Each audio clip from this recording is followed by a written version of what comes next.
50-50. நீங்க 90, நான் 90. நீங்க முதலமைச்சர் 2.5 வருஷம், நான் முதலமைச்சர் 2.5 வருஷம். எம்ஜிஆரிடம் இருந்த உண்மை எங்களுடைய தலைவர்கிட்ட இருக்கு. அப்ப தமிழக மக்களே, எதனால என்னுடைய வார்த்தைகள் மாறியது? என்ன பிரச்சாரத்தை திமுக உருவாக்கியது? மற்ற கட்சிகள் எதனால உருவாக்கிறாங்க? நாம் எந்த காலகட்டத்தில் நம்ம இருக்கிறோம் யோசிச்சு பாருங்க. நான் இன்றைக்கு உறுதியாக சொல்லுகிறேன், இன்றைக்கு நோன்பு மாதம். இஸ்லாமிய தோழர்களும் கிறிஸ்துவ தோழர்களும், இஸ்லாமிய தோழர்களே, கிறிஸ்துவ தோழர்களே, தமிழக மக்களே, நாம் உறுதியாக சொல்கிறோம், 234 தொகுதியில் நாம் தனியாக களமாடுகிறோம். உண்மையான இஸ்லாமிய சகோதரர்கள், உண்மையான கிறிஸ்தவர்கள் நாம் உண்மையாக இருக்கிறோம்.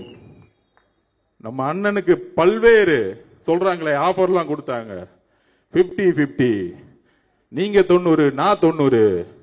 நீங்க முதலமைச்சர் 2.5 வருஷம், நான் முதலமைச்சர் 2.5 வருஷம். எல்லா ஆஃபரும் கொடுத்தாங்க.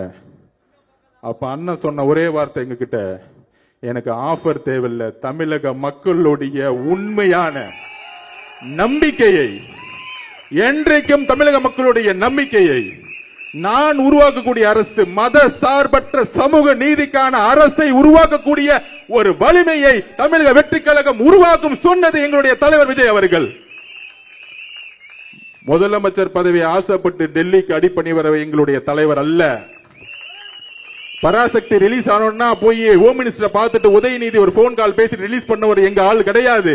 இன்றைக்கும் எங்களுடைய படம் லீகல் லிட்டிகேஷன் இருக்கு. இஸ்லாமிய தோழர்களே, கிறிஸ்துவ தோழர்களே, நீங்கள் புரிந்து கொள்ளுங்கள். முதலமைச்சருடைய மகனுடைய, தன்னுடைய பேரனுடைய பராசக்தி படம் ரிலீஸ் பண்ணப்பட்டது. ஜனநாயக படம் என்றைக்கு வரைக்கும் நிப்பாட்டப்பட்டதுக்கான காரணம் அரசியல் தான்.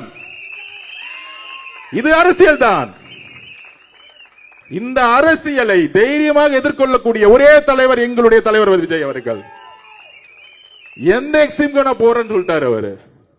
அவரை எப்பொழுதும் யாராலும் அடிமைப்படுத்த முடியாது. ஏனென்றால், திருப்பி நான் பதிவு சொல்றேன், இந்த கூட்டணி கணக்குகள் 2026ஆம் ஆண்டு தூள் தூளாக்கப்படும். ஒரு சிங்கம் ஆடுடன் சேர்ந்து பாதுகாப்பை கொடுக்க முடியாது மக்களுக்கு. நம்மளுடைய தலைவர் சிங்கம். நாம் ஒரு மிகப்பெரிய ஆட்சியை உருவாக்க, பெரியார்களுடைய கொள்கையை உருவாக்க, அம்பேத்கருடைய கொள்கையை உருவாக்க, நாம் ஒரு மிகப்பெரிய அரசியலை உருவாக்கிட்டு இருக்கோம். நம்பர் 1. அப்புறம்